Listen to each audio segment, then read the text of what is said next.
5 picks in NFL coming your way right now. Let's make millions. That's right, the Circa Millions contest. Me and my cohort, Adam Rosenberg, coming off an absolutely lovely week, my friend. We got a 4-1 week last week, so we're looking to keep the nice vibes rolling, Berg.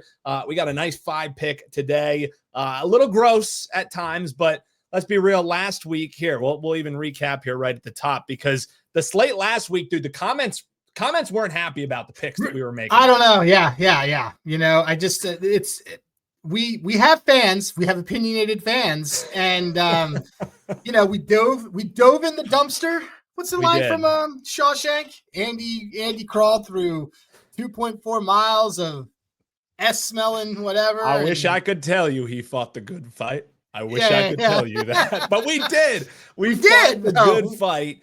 The one that we lost, complete wrong side. We liked Tennessee. It was just a spot.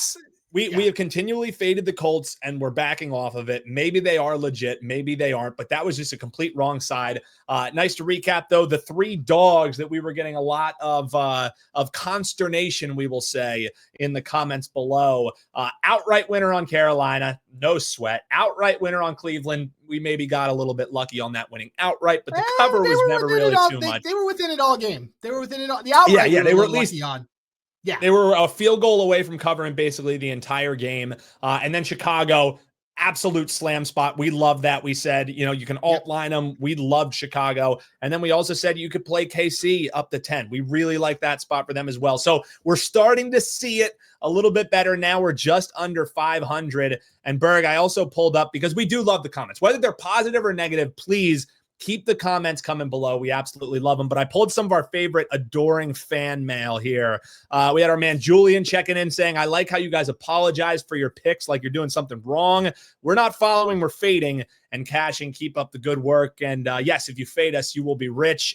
Berg, we did the math at 7 and 8 when we're taking mainly dogs. If you were fading us, correct me if I'm wrong, you would certainly not be rich after a nice 4-1. With the juice last week, you would actually be down close to 5 units. So apologies, sir. All right. Yeah. So apologies for those who are following, or those who are fading. Those who are following, congrats on the 4-1 week. We're going to hopefully keep it going. But Berg, enough of what happened. Let us turn the page to what will happen. And don't worry, folks. We have some favorites in here, but we also have some ugly dogs. It's week 4 of the Circa Millions contest. The current leader is at 14-1. So hopefully the regression beast comes for those who are at the top. But Berg and I always said we want to get maybe in the contention of 1 quarterly prize this year. If we can be in the mix by the end, we'd love it. But this quarter, probably not catching up to Mr. 14-1, but we're going to keep staying the course here, Berg. And let's take a look at this Atlanta and Washington game. We always go down in sequential order here. And we're starting off, Berg, with, I think if you and I said, hey, here's our best bet candidate, this would certainly be one of them. And it's taken that point with the Falcons. And Berg, let's start the fact that probably people have clicked off this video already because nobody wants to bet the Falcons. Nobody wants to bet the Falcons, and that's partially why you and I want to. Here's something for me, and then I'll turn it over for you, Berg, is you and I both like taking the line as a market expectation and then extrapolating our own viewpoints from that. And if the market expectation, you know, if this team is so horrible, they just got boat raced by the Carolina Panthers, why are they basically at some sharp spots a pick 'em, right? We're getting a +1 here. And if you get a 1.5, this is a no-brainer teaser leg for me. But I think this is a terrific spot for Atlanta to bounce back here. And if they're so awful, how come sharp spots are hanging a pick 'em, Berg? I'll turn it over to you and I'll shut things down after you. But this Atlanta bet, I like the Falcons a lot here, and nobody does. Yeah, when we were talking about the picks beforehand, we were just like, we need to get a little grosser. And then we both said at the same time, dirty birds, let's do it. Hard to get much grosser. You could not buy this Falcons team lower. But if you look at what happened last week, and you and I did because we were on Carolina, most of Carolina's points actually came on pick sixes, some weird special team stuff. Bryce Young only threw for, I think, 140 yards. This Washington team also Yes, had Mariota. I started Mariota in fantasy because I own Jaden Daniels. But and he's going to be back. But they got injuries with they got a very scary news-wise injury with Terry McLaurin. It sounds like he's going to go see some specialists and has some other issues that are going on. But I just, when I'm looking at this line is basically saying, well, yeah, but these teams are actually probably pretty equal. And everything aside about what we think about Raheem Morris, we do not like this Commanders defense. We've been very open about it. They lead the league in, or I should say they are the bottom of the league in opponent's ADOT. So ADOT is a nerd stat for average depth of target. It means that if you throw it, you will get probably a first down. And I just think that this is the lowest spot that we could possibly buy on a team where, generally speaking, we respect their defense. Obviously, they're going to still have a couple bodies out, but I'm okay with going back to the well on this. I don't like this Commanders team. I haven't liked them all year. They still, in a loss that was really never in question, gave up 289 yards to Geno Smith. And then the week before that, 292 to Jordan Love. 160, the 168 to Russell Wilson. Russell Wilson doesn't have a job anymore, so I don't really care about that. But let's go down south. Let's get these dirty birds. Michael Penix gets right. Good game at home. His last 2 games at home, he's thrown for 300 yards. Clearly likes to be inside. Our whole cap on them losing was him playing outside. Yes. I think that in the nice warmth of it's the Mercedes Dome down there. Yes. I think so. Yes, yes, sir. the Mercedes Dome. I think we're gonna get some dirty birds there. Let's do it. Falcons. Yeah, many cheap hot dogs and whatnot there at the Mercedes Dome. They have a great menu. But Berg, you kind of alluded to it, and I'll just put it in plain terms. Team who lost last week 30-0. Oh my God, they got absolutely smoked. This team sucks.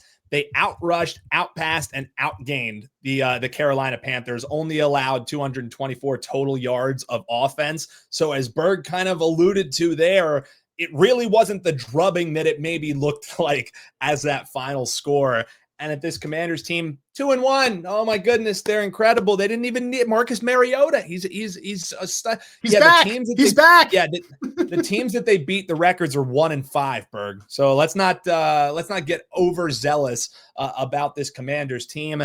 Stat, I like pulling them from our man Mark Lawrence. He has a lot of sexy ones that are fun to talk about with your buddies next to the water cooler. Drop this one on them. Atlanta. 5-0 straight up and against the spread when they're coming off a shutout loss in a season which they have a 33 or basically a 33% win percentage or greater. They're I like that. I like that a lot. So a team who at least has gotten a win, who is coming off a shutout loss, 5-0 straight up against the spread. Oh, I love that. That's a sexy Mark Lawrence nugget. That's a sexy Mark Lawrence stat. Yeah, I like that one. Sometimes you get in the weeds and you're like, on Tuesdays when they're backpedaling on a tandem bike backwards. No, this one is pretty plain. If I hadn't just had a vasectomy last week, I would be getting someone pregnant after hearing that stat. That's a good stat. This is very true. It's listen to Let's Make Millions with Newbie and Bird, because our stats are so potent that in this small segment, we make all of the ladies in the area pregnant.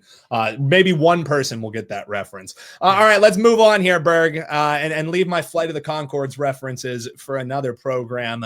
Let's talk Detroit and Cleveland.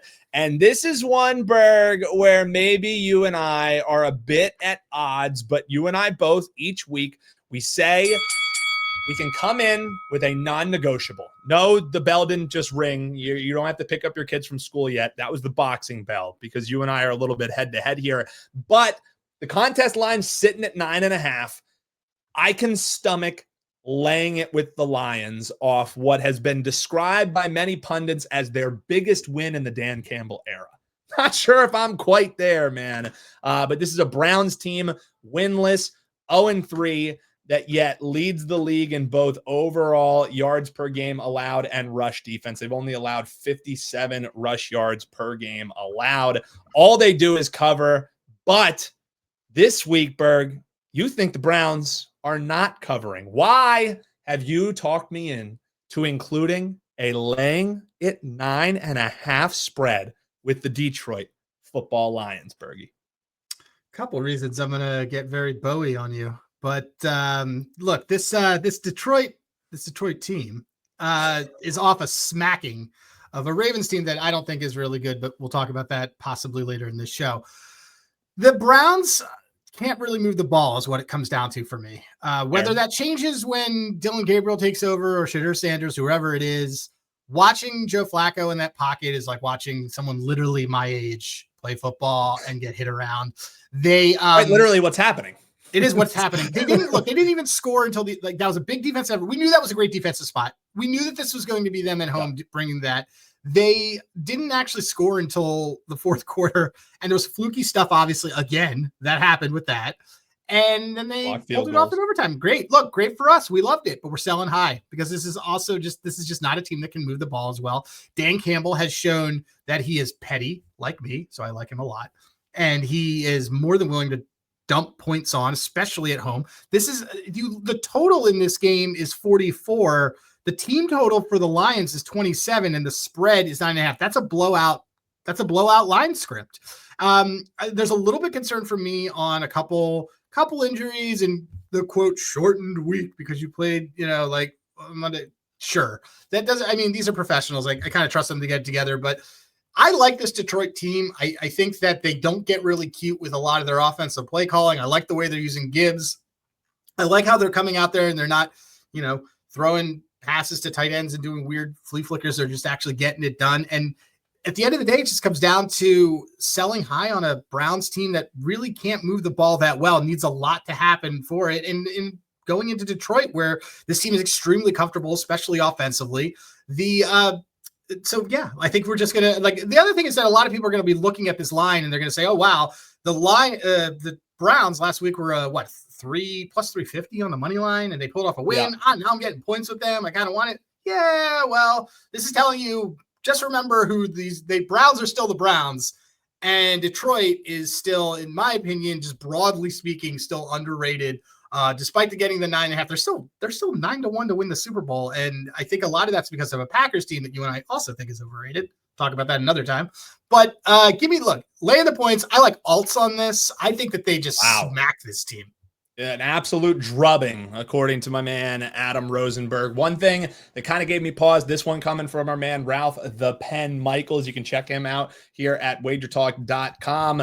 Away dogs who are 0-3, 13-6 against the number, covering by an average of 1.8 points per game. However, those teams were not quarterbacked by the ghost of Joe Flacco. So yes, those historical trends tell you maybe the away dog is the way to look here. But again, they weren't quarterbacked by the ghost of Joe Flacco. The other thing for me is if Detroit was staying on the road and going to Cleveland and you're looking at laying over a touchdown, okay, maybe we pump the brakes, but big win coming home. There's going to be a lot of juice in that stadium. So while I'm lukewarm on it at best, I will say we're getting a great number. Circa is actually off market by a full point in some spots. So we're getting a 9.5 here. So we're laying under 10.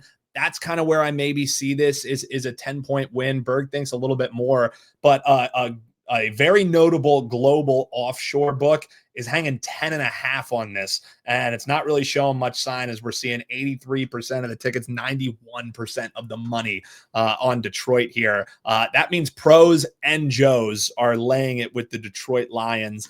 So it's a side that a lot of folks like. And I see the reasoning behind it. So I don't know if I'm as high on Detroit as some other people are, but I will concede that we both get non-negotiables. And 9.5. If it was 10, you'd be getting more pushback on me. But we go by the number here. I understand that. And look, it's tough to take. It's scary to take a big favorite, and sometimes we got to do that. But this is one of those. But they cover a shit ton.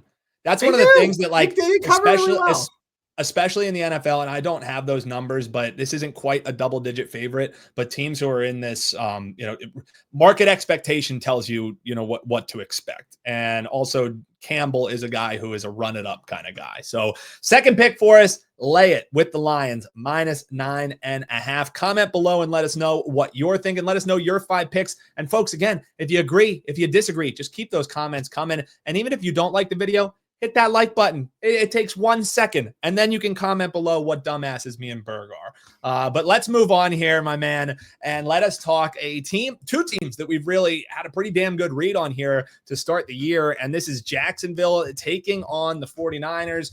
Contest line that we're seeing here is 3.5.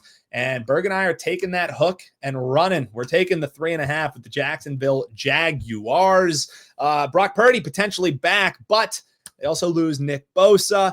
This is the team who is the most injured in the NFL. And in Jax, go ahead. It's very hard for me to not contain my excitement when I see bad news with the 49ers. The thing is as Eagles fans, like, they kind of inserted themselves into the, like, we hate each other narrative with the boombox thing. Also, beating like, the shit out of us at home. And I'm a former California boy as well. I lived in the Bay Area, and I got to tell you, and I'm perfectly fine with it being clipped, that is a fair weather fan base that disappeared after Steve Young came back a little bit for a couple years and disappeared again. And comment below. Them to be comment below. I feel like they are insufferable. And by the way, your stadium's not even in San Francisco. It's 45 minutes away in Palo Alto. Wow, mic drop by Bergie there. And that's not even a part of our handicap here. Jacksonville for me, man, is a team that, like, here's the thing is, in my opinion, you are always going to get a discount on the Jaguars unless you're talking about, when they had Blake Bortles as a quarterback and they somehow made it to the AFC Championship game. You're always getting a discount on the Jags because their name is the Jags, because Jacksonville is next to the number that's next to them. So they automatically get discounted because, oh, this is a bad team. They never really win.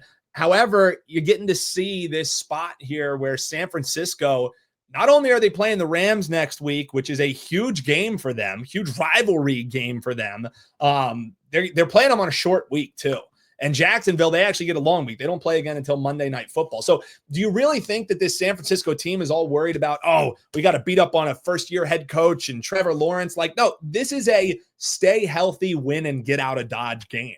And when that's the case, when you're just playing not to lose and you're playing with all these injuries stacked up, that's where I really want to swoop in. This is probably going to be a take the 3.5 and sprinkle on the money line play for me because, San Francisco keeps getting away with this, Berg, but Arizona lost the game last week. Like, let's be clear about that. San Francisco didn't win the game last week, and that's a distinction that you should make. When you're handicapping these games week after week, is not only who got the one, who got the loss. As Eagles fans, it's really easy to say it's just about getting the win. You know what I mean? And yes, in the NFL it is. But when the point spread is the ultimate equalizer, the fashion in which you win does matter as far as handicapping is concerned.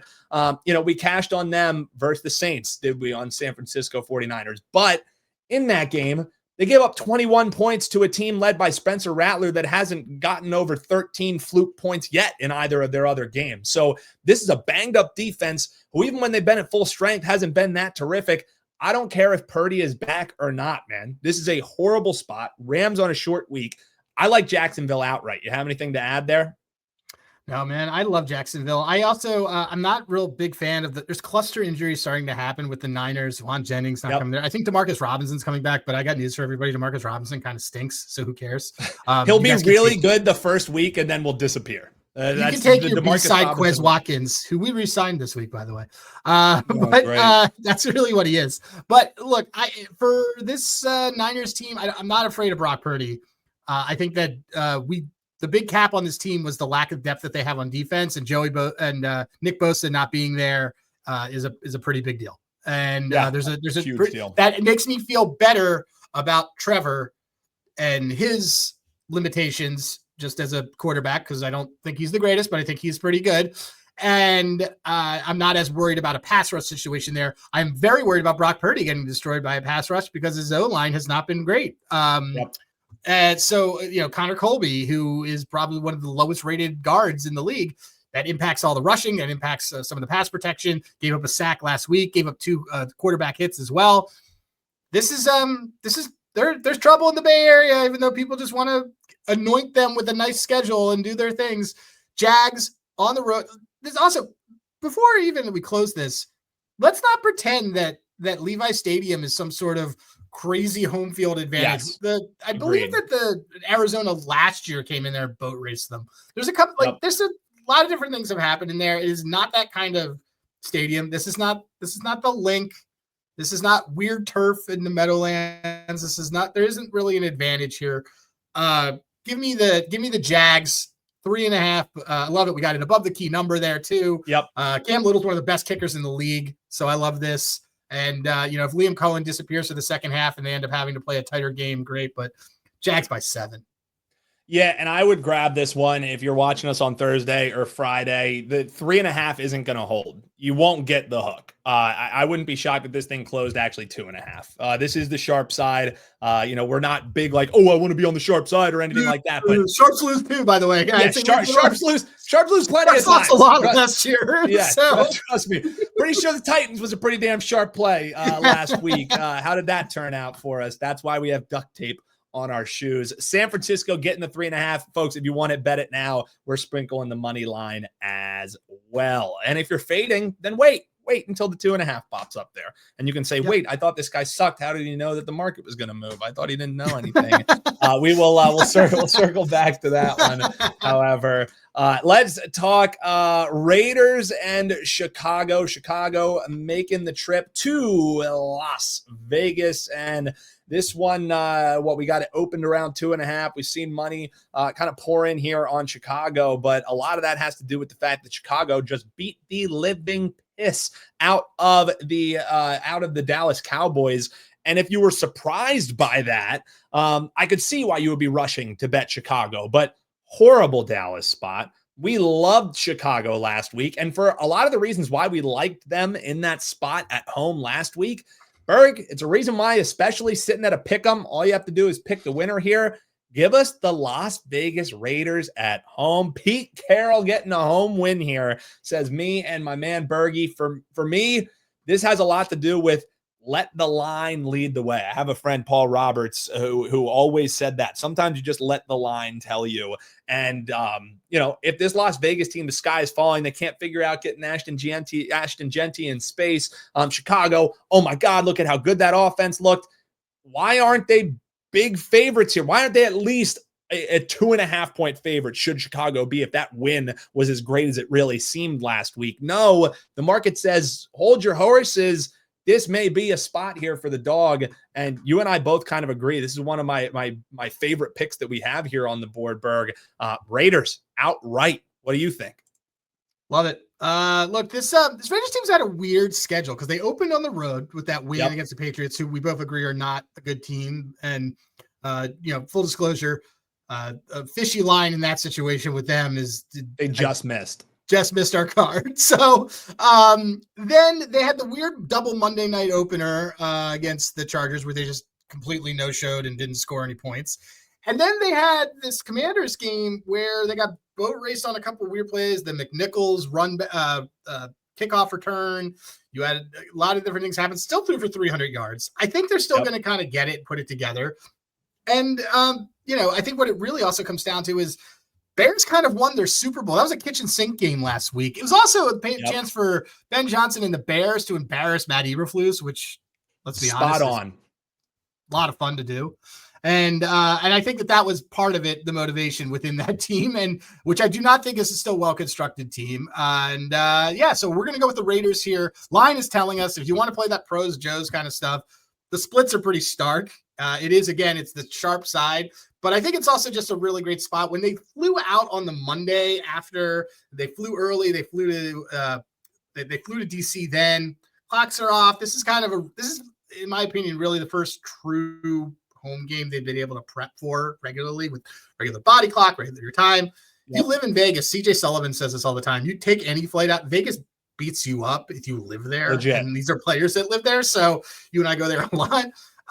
Let's take this. Let's do this. Raiders. Let's do it, man. The Raiders. That's my favorite. One of my favorite ones. The Raiders is where we're eyeing. And guys, it boils down. This is a simple formulaic sell high on Chicago. Like Berg kind of said there, 70% of the tickets, everyone's saying, oh my God, Chicago looked amazing. Only 54% of that money on all those tickets is sitting here on Chicago, which means there's some pretty big bag guys walking up the counter and saying, I will take the Las Vegas Raiders outright. Right. Biggest win in Caleb Williams' career last week, and now he's going to Las Vegas.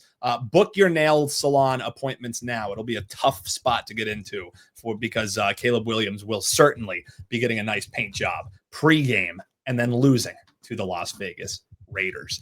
All right, final game that we have here for you folks, the fifth and final pick. If you've been enjoying the show or you hate the show, comment below and let us know. If you haven't already subscribed to Wager Talk TV, what are you missing? Join the over 220,000 people that are subscribed, getting notifications when these shows go live, shows like Bet On It, Wager Talk Today every day. You can check out the best betting show ever with the Prez and Joe Ranieri. So many reasons to subscribe. Join the Wager Talk family. And if you want to become a Wager Talk insider, $2.99, you get a $5 coupon, you get exclusive content as well as early access to a bunch of the things that we do here. All right, Berg, Kansas City and Baltimore, game of the week. You knew we had to talk this one. I don't get it, dude. I do not understand. Again, the line 2.5 in this one. There are a lot of sharp people who I talk to, a lot of people who do their own power rankings. And there's some that have said that Baltimore is 3 points better than any team in the league. And I don't get it. I mean, when was the last time you looked at a Kansas City-Baltimore game and these teams are meeting when they're under 500? I mean, this is something that you don't see rather often. So, Berg, I mean, we'll say it right here at the top. We're taking the 2.5 with Kansas City. It's a money line sprinkle. Here's the thing for me is this Baltimore defense is dog shit. I'm sorry to curse. We get one shit a show. Now I just hit the over. But 38 to Detroit, they gave up. Detroit's a really good offense. They allowed the most points of the year. We talked why we didn't like Cleveland is because they can't move the ball. They can't score. They gave up 17 to Cleveland. That's the most that Cleveland has scored this year. And this Kansas City offense, they finally came to life offensively against the Giants. Oh, well, it's the Giants. Berg, are we so sure that this Baltimore Ravens defense is better than the Giants defense? They certainly don't have as good of a pass rush as the Giants defense. So in my opinion, this is a simple fade of the team who I think is the single most overrated in the marketplace by the sharps, by the public. I'm not buying the Baltimore stuff. That defense is awful, and the cracks are starting to show for the offense. Derrick Henry has coughed up the ball in 3 straight games. He was a guy who does not fumble. Like, Father Time comes for us all, and it might just be coming to that backfield. Sure, Lamar Jackson's incredible. Zay Flowers disappeared in that loss last week. And in all these games that they've had, they've lost the yardage battle in every single one of them. Minus 84 in net yards per game against their opponents. This is a team who is just getting completely overrated, and I don't understand how they're going to be favorites in Kansas City, even with what a rough start to the year Kansas City had, Berg. Yeah, I mean, you said it. This team is pretty overrated. This team's defense is so bad, it's to the point where Jair Alexander, who's obviously a key signing for them, who I also think is overrated, they basically sent home and said, you're injured because you're so bad after 2 weeks. And he's got some mythical injury that they said, oh, he had surgery. It's taking him a little bit. They're making excuses and doing that stuff. We already know that we're not big Todd Monken fans on how he's doing goal line calls. But for me, it's also Spags handles Lamar pretty well. And he's done that in the playoffs, and he's done that in the regular season. And this is a really great Chiefs spot. How many times are we going to get the Chiefs as dogs this season? I'm not big on the Chiefs, but I'm not big on saying that I'm not ready to say that the Chiefs are nearly a field goal dog at home to the Ravens. This is another Mahomes get right spot. Xavier Worthy's going to play. I have a little bit of disagreement on what's going to be happening with his numbers. Like, I think that they're going to use him. Some others think he's going to be a decoy. I don't see the point to that when you're 1 and 2. It's again, you mentioned Zay Flowers disappearing on Monday. Friend of the program, Ryan Gilbert Kramer of SGPN, was on his overs, and I took his unders because I just had a feeling he was going to disappear like that. And that's what happens. He was open a lot of the time, and I think they're probably going to try to force Zay Flowers. And I think Spags kind of knows that. And I think I trust Spags to game plan pretty well on that Chiefs side. Plus, they're getting a lot of these guys back. It's a home game. This Chiefs team kind of does know when to make us scream at the sky. Like this constantly keeps happening. They can't keep getting away with this. Well, guess what? Right now is the time, probably the bet to make on this game. It's not actually even just the Chiefs plus 2.5. Bet Chiefs to win the AFC, because if the Chiefs lose this game, it's probably not happening in terms of pathway, and the number will get better, but whatever. But if the number does get better, if they beat them, they're absolutely going to get some value within that market. So if you're looking for a bet to make future-wise, the bet to make right before this game is Chiefs to win the AFC. The bet we are making, Chiefs money line, Chiefs plus 2.5. Yeah, and you kind of alluded to it there, Berg, and I'll even underscore it a little bit more like I did with that other game. Kansas City has started the season 1-2, 2 times under Andy Reid. 10-3 and 11-3 was how they finished those 2 seasons, made the playoffs each of those 2 seasons. And now I'm hitting you from the top rope here, Berg, with some Mark Lawrence gold. Andy Reid, 60-38 straight up. And against the spread, 62-36. And that is in games where his team is 500 or worse. And that is including if their foe is 500 or worse, 35-15 straight up, 34-16 against the number. This is a Andy Reid screamer spot. You could give me any trend that's 60-38 straight up, and I'm getting points. Hell yeah. This is making the card. Chiefs outright, but we'll take the 2.5. Let's see if I actually wrote our graphic up properly this week, Berg. Here is the recap. Last week we had Den or Dallas or something? Yeah, I was just throwing random shit in there. But hey, 4-1, and let's go 5-0 this week. We're taking a point with Atlanta. They're facing Washington at home. Jacksonville is going on the road to San Francisco. We're taking the 3.5. Detroit returns home after their big win over Baltimore. We're laying 9.5 against Cleveland. Las Vegas is home. Chicago, the Vegas flu is getting Caleb Williams, and the Bears, we are fading think of that angle. I love that angle. Yeah, they're going to be partying, dude. They just had their biggest win ever. Yeah. I'm not sure if Ben Johnson completely forgot about that angle. It's a great. It's has a really steady. Good yeah. All I know is send Sean Green, our friend out there with SGPN. Send Ryan Gilbert Kramer out there. Buy these Chicago Bears some drinks the night before the game. Please do. Kansas City, we're taking the 2.5 at home against Baltimore. Love this card. Best of luck, folks, whether you are following or fading. We so appreciate you tuning in. That is Adam Rosenberg, a.k.a. Berg. You can follow him at Hey Rosenberg. I'm Dan Alexander, a.k.a. Newbie, and you can follow me at Newbie Talks. Big thanks to everyone tuning in. Also, a shout out. We won't belabor the point, but I would be remiss, Berg, if we didn't at least say RIP to our friend Dave Sharapan. Obviously, we love the dude. One of my best friends. I'll be going to Vegas for his services, sending the best to his family. An absolute, huge figure, not only in the sports betting world, but personally, you and I, both of our lives. Really good guy. We miss Dave. I mean, you and I take the over whenever you saw the phone ring and it was Sharapan. Clear the afternoon because you're talking to the dude for an hour and a half. Over under 10 minutes. Over under 10 minutes. Hammer the over. So RIP Dave, we love you.